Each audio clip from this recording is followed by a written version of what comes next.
bom dia, sejam todos bem-vindos. A partir de agora você passa a acompanhar um webinar idealizado pelo Departamento de Marketing da Intertech Brasil. O tema de hoje será sobre a certificação de gases de efeito estufa e foi preparado pelo Departamento de Business Assurance. Meu nome é Robson Neiva, sou responsável pelo marketing e estarei mediando este evento para vocês. Antes da gente começar, vou passar algumas informações importantes sobre esta sessão. Ela está programada para durar aproximadamente 1 hora e, ao decorrer dela, a participação de todos os presentes é bem-vinda e necessária para a gente enriquecer o evento. Vocês podem escrever suas dúvidas e comentários durante a apresentação, que eu farei a leitura delas e então teremos a interação com o apresentador, ou os apresentadores. Para isso, você tem que clicar no botão Perguntas e Respostas do lado direito da tela, onde o novo painel será aberto, e você pode digitar o seu texto na caixa e depois clicar em Enviar Particular. Para retirar sua pergunta depois que ela foi enviada, você clica no ícone X, que é o de fechar. Já no final da apresentação, nós abrimos a sessão de perguntas e respostas, onde a participação de todos é mais efetiva e a gente abre o microfone para que vocês possam falar diretamente com a gente. Para isso, basta clicar no ícone que representa uma mão, que eu abro o microfone para a sua interação conosco. Essa apresentação será gravada e nós vamos compartilhar com todos os participantes posteriormente. Portanto, a partir de agora, passo a palavra para a Marina Signorelli para iniciarmos o evento e espero que todos vocês aproveitem. Olá, pessoal. Bom dia a todos. Obrigada, Robson. Primeiro, eu quero agradecer, o Pedro por compartilhar o conhecimento dele com a gente hoje. Hoje, o webinar vai ser sobre a certificação de gases de efeito estufa. E eu me chamo Marina, sou coordenadora aqui na Intertech na parte de Business Assurance. Falando um pouquinho sobre a Intertech, a nossa companhia ela foi fundada pelo Thomas Edison, e por isso que nós contamos com mais de 130 anos de muita história, com segurança e qualidade total assegurada. Trabalhamos, então, com paixão, sempre antecipando as necessidades dos nossos clientes, com diversas inovações e soluções. Por essa razão, é que a Intertech é líder de qualidade total assegurada. Nós temos hoje mais de 46 mil colaboradores, com mais de 1.000 escritórios e laboratórios, em mais de 100 países, são mais de 3 mil auditores e nós realizamos mais de 100 mil auditorias por ano. No Brasil, nós temos 8 laboratórios e 17 escritórios e o apoio e expertise de 660 colaboradores. Agora eu passo a palavra para o Pedro para dar seguimento. Bom dia, Pedro. Obrigada. Obrigado, Marina. Bom dia a todos. Meu nome é Pedro Leme e eu sou responsável pela certificação de inventário de gases de efeito estufa, verificação de inventários dentro da Intertech. O inventário de emissões de gases de efeito estufa, ele é um documento que permite o mapeamento das fontes de emissões de gases de efeito estufa em uma atividade, processo, organização, setor econômico, cidade, até mesmo um estado ou um país, seguindo a quantificação e o monitoramento e registro dessas emissões. De acordo com a teoria do Peter Drucker, se você não pode medir, você não pode gerenciar. Então, o inventário, assim como para qualquer tipo de segmento, ele é um documento extremamente importante para a tomada de decisões, para otimizar processos, reduzir custos. Tá?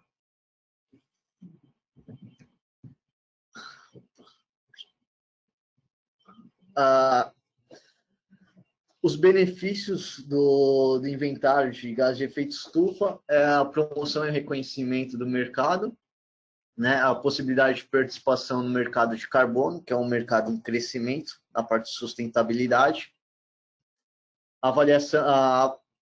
Ele nos permite uma avaliação de riscos e oportunidades, antecipação à futura legislação ou regulamentação setorial sobre mudanças climáticas, figuração como case de benchmark melhoria de relacionamento com entre os stakeholders, entre outros. Tá? Das principais vantagens que eu vejo dentro dos benefícios do inventário de gases de efeito estufa nesse momento é a antecipação à futura legislação ou regulamentação setorial sobre as mudanças climáticas, a avaliação de riscos e oportunidades e a identificação de oportunidades de melhoria na eficiência operacional, consequentemente para a redução nos custos. Algumas empresas já têm essa necessidade de solicitar aos seus fornecedores o inventário de gases de efeito estufa, e então essa é uma tendência que veio para ficar, principalmente nos últimos dias, que nós temos discutido bastante a questão da sustentabilidade, né, e emissões de gases. O inventário de gases de efeito estufa, como que você elabora ele? Existem algumas normas, documentos e diretrizes que nos dão um passo a passo de como elaborar esses gases, esse inventário, e quais são os gases por ele controlado. O principal é a norma 14064, parte 1, que fala sobre as diretrizes e os requisitos necessários para a elaboração desse inventário. Como documento de apoio, existem não só o de apoio, mas também são documentos normativos, o GHG Protocol. Tem o GHG Protocol, que foi o primeiro documento elaborado por uma organização internacional, e depois foi traduzido para o Brasil para que seja seguido aqui de acordo com as necessidades do país. Esses documentos eles dão todas as diretrizes necessárias para se elaborar um inventário de gases de efeito estufa, além de documentos que estão disponíveis no site do IPCC, que descreve métodos para realizar para cada tipo de setor um inventário de gases de efeito estufa. Tem setores que têm informações muito específicas do seu processo. Então, foram elaborados passo a passo, de modo específico para eles. O inventário de gases de efeito estufa, ele controla 9 tipos de gases, tá? Então, tem o CO2, o dióxido de carbono, o óxido nitroso, o metano, entre outros. Por exemplo, para se entender aonde que eu vou contabilizar esse CO2. No final, tudo vai ser convertido para CO2, né? Que é o gás que vai para a atmosfera, mas dentro do processo de elaboração do inventário, eu vou achar o CO2, por exemplo, na mudança de uso da terra, com o uso de combustíveis fósseis, por exemplo, petróleo, carvão, gás natural. A aquisição desses combustíveis dentro do meu processo e na elaboração do processo, a emissão desse gás na atmosfera vai fazer com que eu consiga contabilizar dentro do meu inventário quais são e qual o volume de gases emitidos, tá? Então, nós podemos encontrar, por exemplo, o metano na composição de matéria orgânica em aterros sanitários, lixões, reservatórios de hidrelétricas, criação de gado, depende do setor a ser inventariado. Tá? Existe atualmente no Brasil uma legislação para esse tipo de inventário, né? Uma obrigatoriedade. Então, nós temos desde o Tocantins, a Lei 1917, a Minas Gerais, a Lei 45.229. Cada estado tem a sua lei e a sua obrigatoriedade de descrição e elaboração de inventários. Os casos mais comuns fica em São Paulo, a CETESB, e no Rio de Janeiro, o ENEA, se não me engano, o ENEA 64, ele vai determinar quais segmentos de produção que devem obrigatoriamente emitir no seu inventário de gases de efeito estufa e publicá-los lá para essas instituições responsáveis.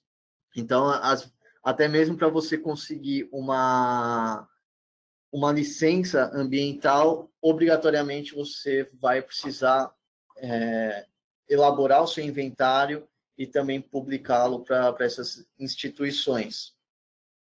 Dentro dos segmentos, o mais comum que nós temos são segmentos de produção de alumínio, que é obrigatório a elaboração do inventário, produção de cimento, indústria petroquímica, refinaria de petróleo, etilênio, produção de metanol, termoelétricas movidas a combustíveis fósseis, indústria de papel e celulose com utilização de forno de cal, produção de cal, entre outros consumos de combustíveis fósseis que emitam quantidade superior a 20 mil toneladas de CO2 equivalente.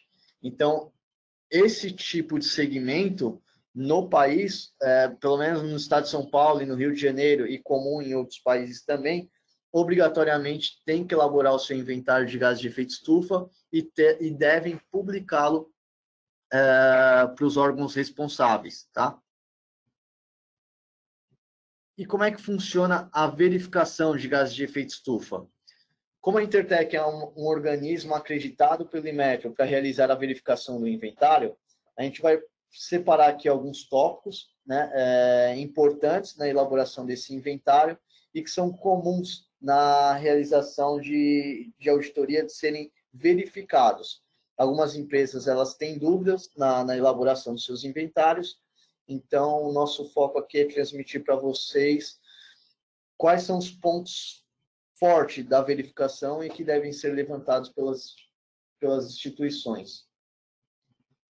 São 7 os conceitos de verificação, que ficam entre objetivo, nível de confiança, ano base, metodologia, materialidade, limite organizacional, que é muito importante, e qual é o controle operacional que eu tenho que ter dentro do meu inventário de gases de efeito estufa. Objetivo. O objetivo qual que é o objetivo que eu estou elaborando esse inventário? Eu estou elaborando ele para atender uma legislação específica? Estou elaborando um inventário com base nas informações que eu tenho que reportar no meu relatório de sustentabilidade? É uma solicitação de cliente? Qual o objetivo de eu criar esse inventário? Dependendo do objetivo que nós temos para a elaboração desse inventário, nós vamos encontrar informações mais ou menos detalhadas com diretrizes claras para realizarmos esse inventário. Por exemplo, se eu quero atender a solicitação de um cliente, eu tenho que ver as especificações desse cliente que ele imputa dentro do meu inventário para que eu possa ter um documento adequado, tanto às necessidades da minha organização quanto da organização solicitante. E isso é uma coisa que tem que ser clara para o organismo que vai auditar esse tipo de inventário, para que nós possamos ter uma melhor qualidade, um melhor resultado dessa verificação. O ano base. O ano base, que é o período histórico, né, específico, que serve de comparação entre o inventário atual e o inventário que tenho como referência. Ou seja, digamos que eu tenho aqui um inventário, eu elaboro um inventário nesse ano de 2020, e como referência eu vou utilizar os últimos 4 meses do inventário de 2018. Porque os resultados do inventário dos últimos 4 meses de 2018 é o que vai me servir como ano base de referência para eu analisar se eu tive melhoras ou não no meu processo e nas minhas emissões de CO2. A metodologia são as orientações e os parâmetros utilizados para a elaboração do inventário. Então, as empresas normalmente procuram essas orientações nos guias específicos do IPCC ou no próprio site do GHG Protocol, seja ele no GHG Protocol brasileiro ou não. Lá vocês vão encontrar informações de como descrever o inventário para setores específicos, como o caso da parte de petróleo, né? Que existe essa especificação. Que mais? Tem o setor lá de ferro e do aço, então no site da eurofer.org vocês vão encontrar metodologia específica para elaboração de inventários da parte de produção de ferro e de aço.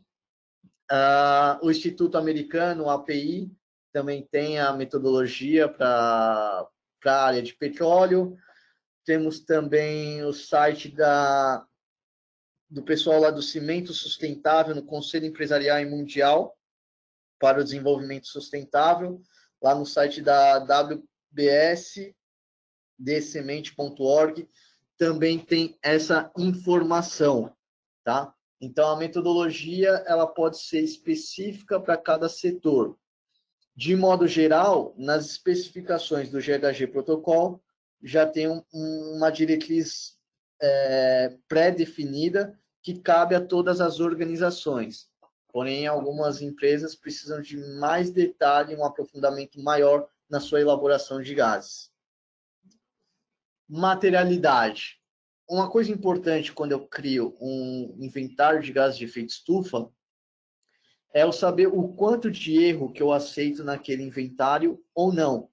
O conceito de materialidade vai estar na discrepância de dados entre aquilo que eu informo no meu inventário e aquilo que realmente eu tenho de dado consolidado para chegar no meu fator de emissão de poluentes. Normalmente, o que as companhias utilizam é os 5% de erro material aceito, que é o que já é pré-definido no GHG Protocol. O que quer dizer esse erro material? Digamos que eu compre 100 toneladas de algum tipo de gás para utilizar nas minhas empilhadeiras, nos meus processos, nas minhas caldeiras. De 100 toneladas, se eu tiver um erro de 5%, esse erro ainda ele é aceitável dentro do processo. Então, eu perdi, não tenho controle total de como utilizei esse gás.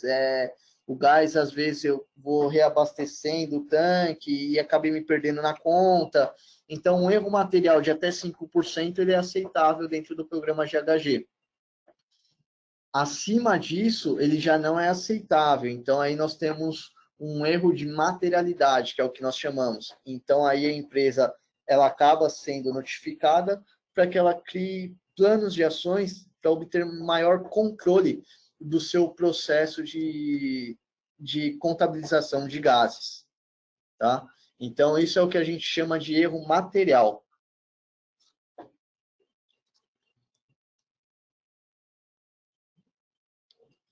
O nível de confiança.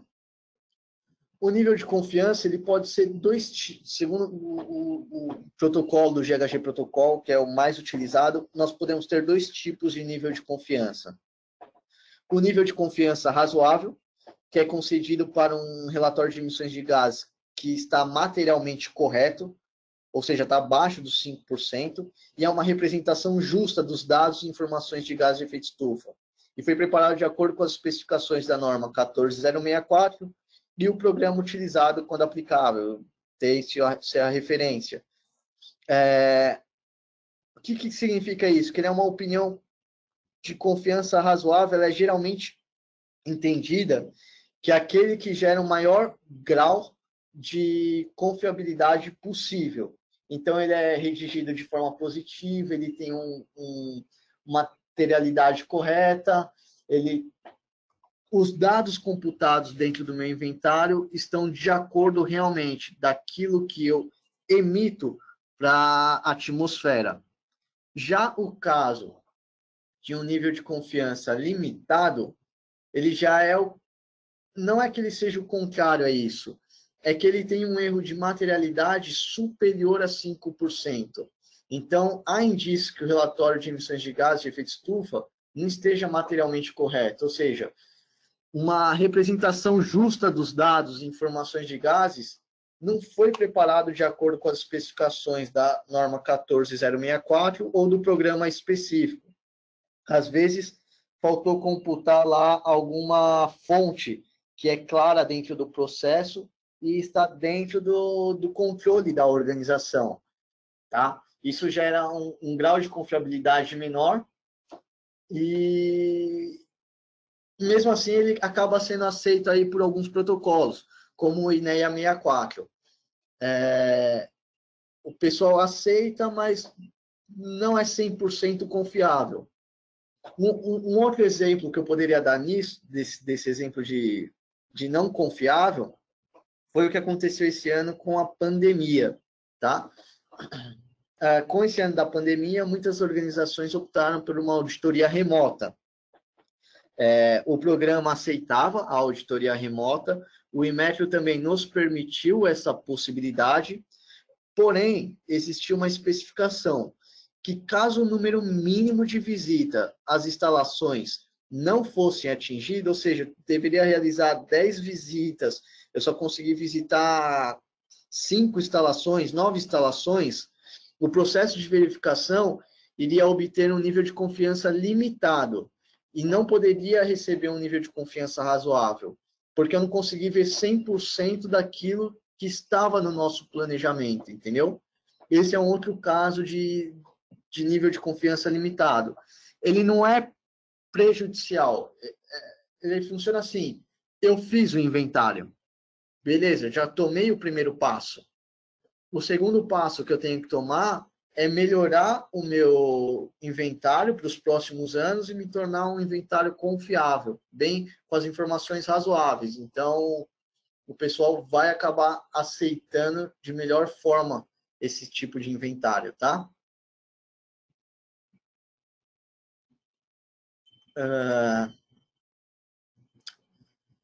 Os limites organizacionais e operacionais. Como é que funciona isso? Para estabelecer os limites organizacionais, a empresa escolhe uma abordagem para a consolidação das emissões de gás de efeito estufa. E depois ela aplica essa abordagem para registrar e comunicar as suas emissões de gases. Por exemplo, o programa GHG Protocol brasileiro, ele utiliza 2 tipos de abordagem, a de limite organizacional e a de limite operacional, que nem nós estamos vendo aí na imagem. O controle operacional é uma organização que vai responder 100% das emissões de gás de efeito estufa da unidade, sobre as quais ela tem controle operacional. Não respondendo por aquelas provenientes de operações a quais ela tem participação societária. Por exemplo, nós temos a empresa mãe e a empresa mãe ela vai controlar 100% das emissões da empresa A, B e C, mas a empresa D ela não tem 100% da participação societária. Então, pode ser uma opção dela colocar o seu inventário apenas para as empresas A, B e C, e não para a empresa D. A empresa D fica fora do escopo dela, tá? Isso é o que é comum acontecer, tá? Já a participação societária, a organização ela contabiliza as emissões decorrentes de suas operações conforme a sua participação no capital de determinada operação. A operação reflete interesses econômicos, os quais são uma extensão de direitos que uma empresa tem como riscos e recompensas que advém da sua operação. Então, ela vai avaliar quais são os riscos que ela vai ter em controlar aquele inventário ou não, tá? Normalmente, essas empresas são empresas que devem reportar os seus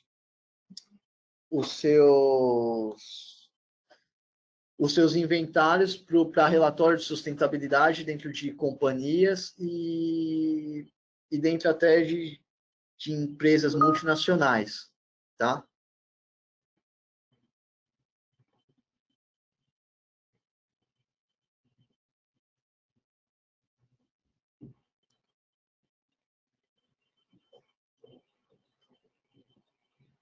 Só um minutinho, pessoal.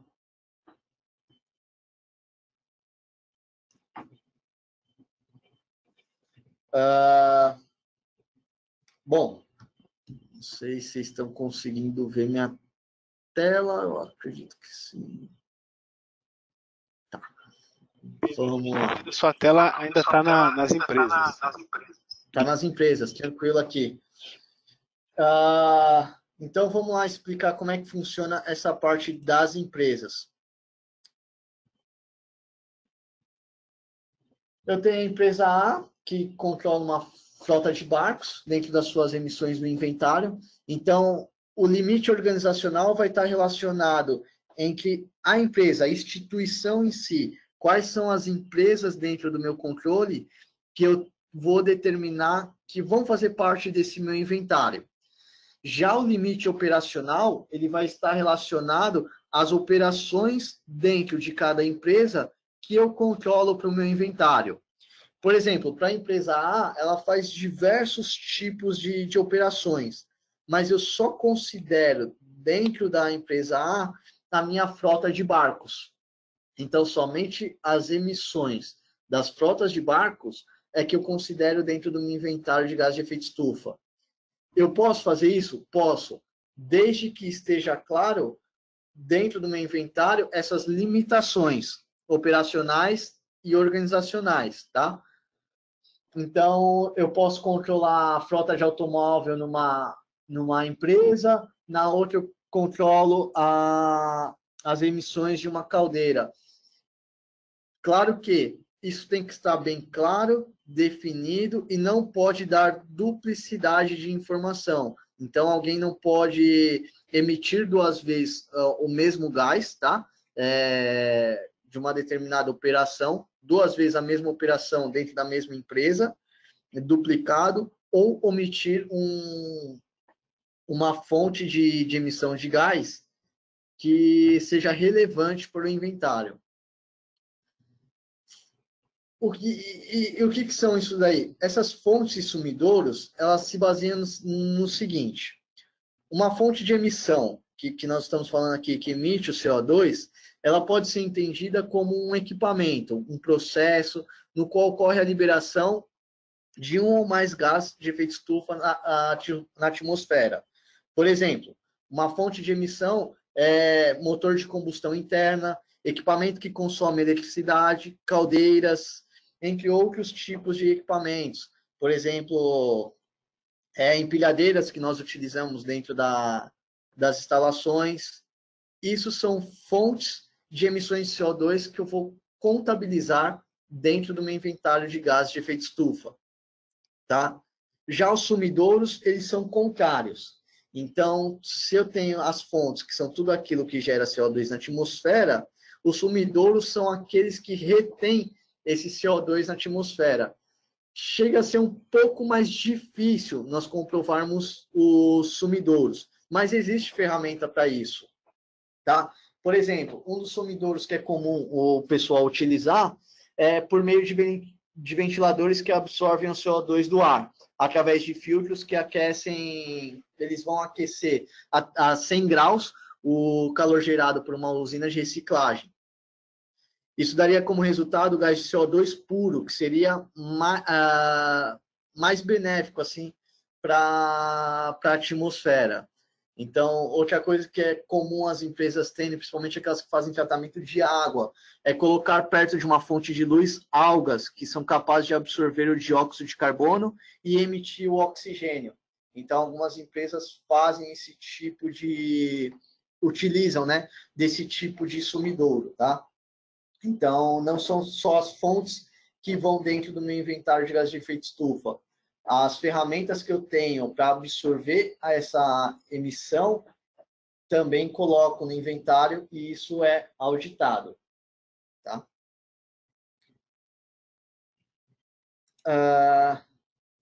Sobre o escopo. O escopo de verificação de gás de efeito estufa, segundo o GHG Protocol, são três tipos. Tá? Eu tenho o primeiro escopo, que são as emissões diretas de gás de efeito estufa, provenientes de fontes que pertencem são controladas pela organização. Por exemplo, combustão estacionária, processos industriais, combustão móvel, emissões agrícolas, fugitivas, resíduos sólidos, influentes líquidos, mudança no uso do solo. Essas emissões são emissões que a empresa consegue controlar. Se um processo está emitindo mais ou menos, se tiver, por exemplo, emitindo mais emissões de CO2, ela consegue realizar ajustes para então diminuir a quantidade de emissões. Tá? Por exemplo, nessa parte de efluentes líquidos. Talvez ela possa utilizar aquele sumidouro das algas para que reduza a quantidade de emissões naquele processo. Então, tudo aquilo que eu controlo dentro da organização, eu tenho controle sobre ele em diminuir ou aumentar as minhas emissões, eu coloco no que chamamos de escopo 1. Já o escopo 2 são as emissões indiretas de gases de efeito estufa, provenientes de aquisição de energia elétrica ou térmica, né, consumida pela organização. Para se ter uma ideia, apenas 23% dos inventários de gases de efeito estufa publicados no programa GHG Protocol, as empresas incluíram dentro dos seus inventários o escopo 2. O que teria, por exemplo, lá? Dentre os mais utilizados pelas empresas é a aquisição de energia vinda da parte hidráulica, né? Seguida pela aquisição de energia eólica. Então, as empresas, elas adquirem essa fonte de energia, tá? Terceira, e contabilizam obrigatoriamente, isso daí tem que ser obrigatório, contabilizam isso dentro do seu inventário, tá? Isso vai dentro do escopo 2. Já o terceiro escopo, elas são fontes que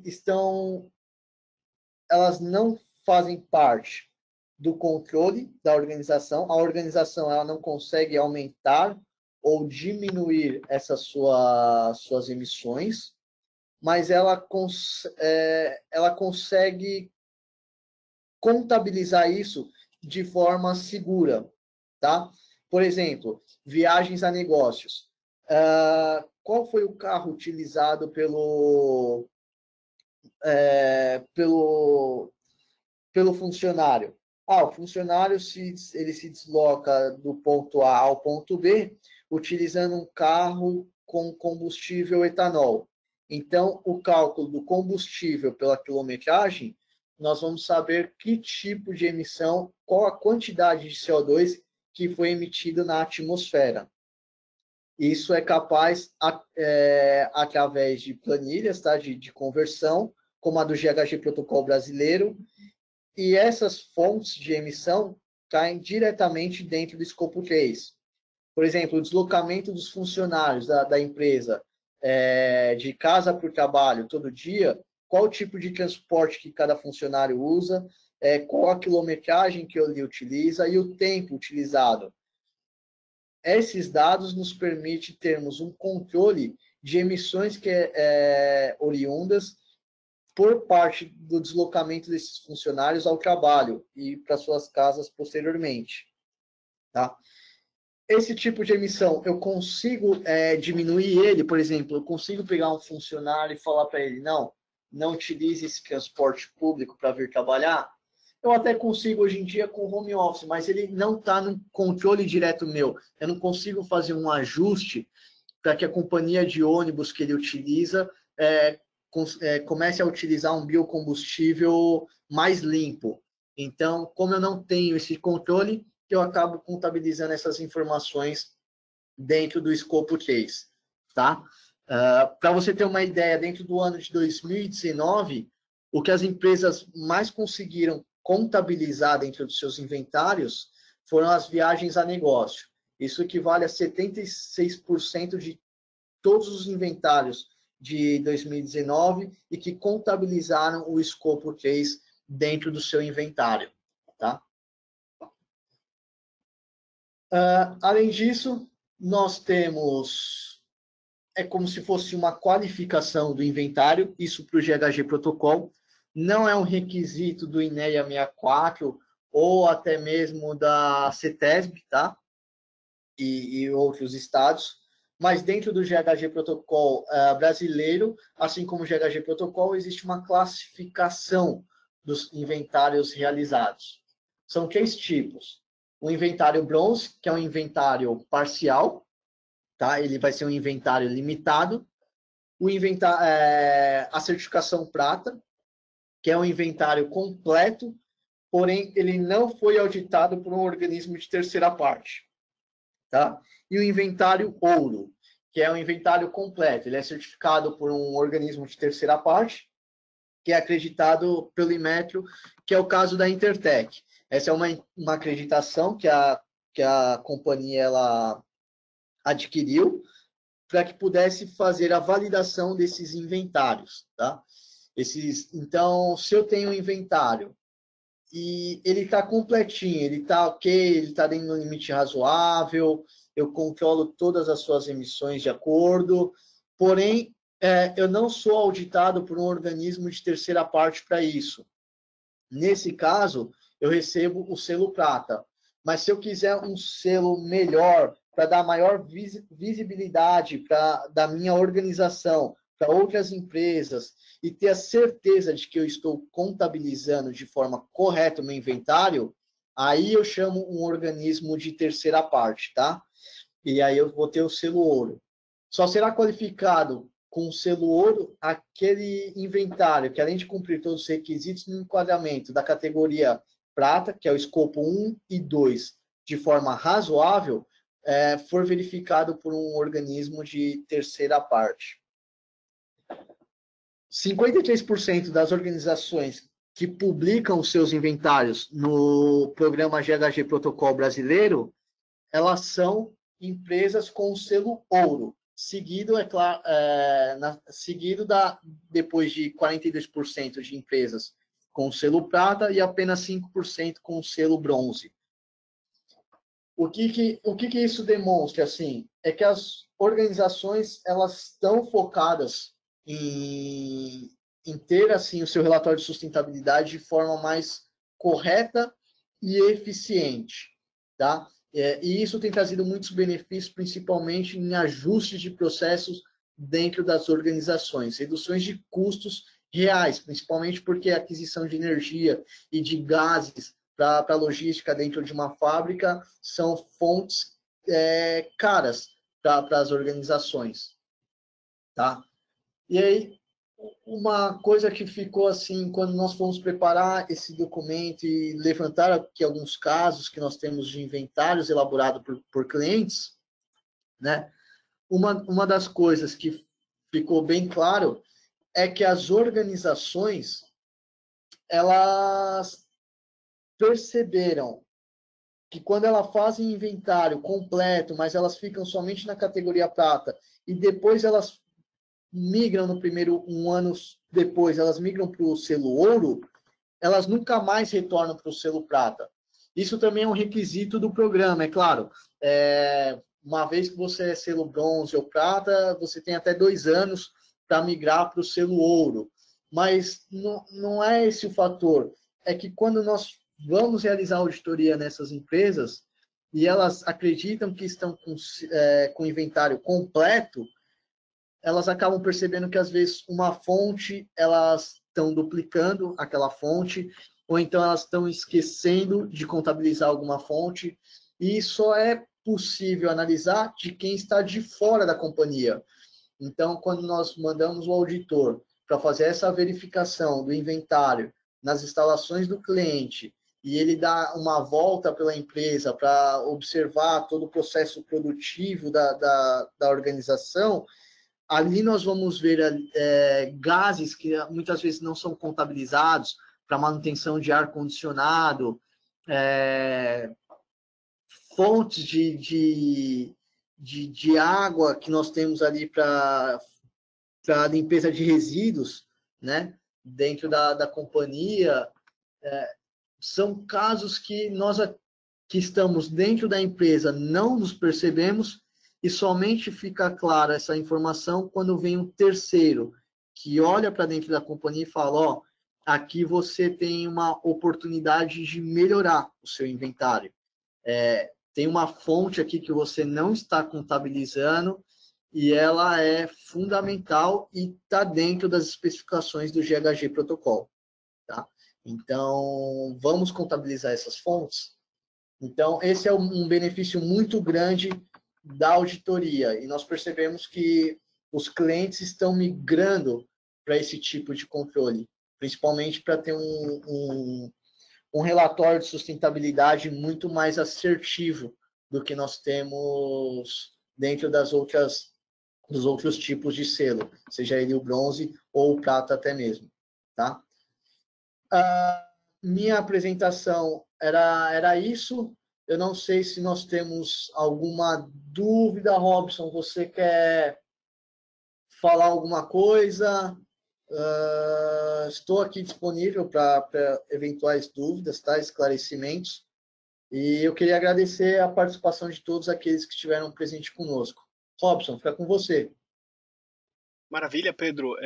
Foi bem esclarecedora mesmo toda essa apresentação que você fez. De toda forma, a gente passa agora, como de praxe, para a nossa sessão de perguntas e respostas.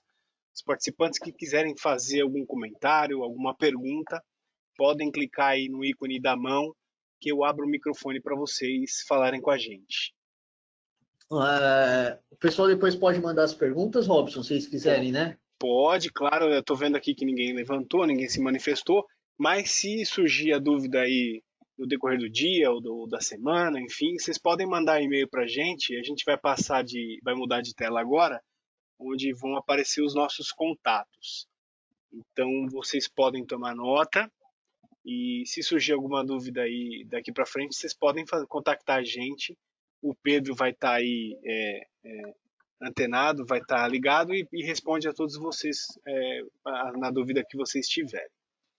Então eu vou agora, enquanto vocês têm aí na tela de vocês os nossos contatos, os nossos canais, eu acredito que a gente conseguiu compartilhar as informações necessárias, né, em volta desse tema. E a Intertech vem sempre se empenhando para que as atividades essenciais sofram o mínimo de impacto possível, principalmente nesses períodos de dificuldade que a gente está enfrentando. Eu repito, então, que os nossos contatos estão aí à disposição. A gente agradece a participação de todos vocês, aos apresentadores, ao Pedro e à Marina, ao nosso pessoal de backstage, a Caroline Takada e a todos os participantes. Muito obrigado e até uma próxima oportunidade.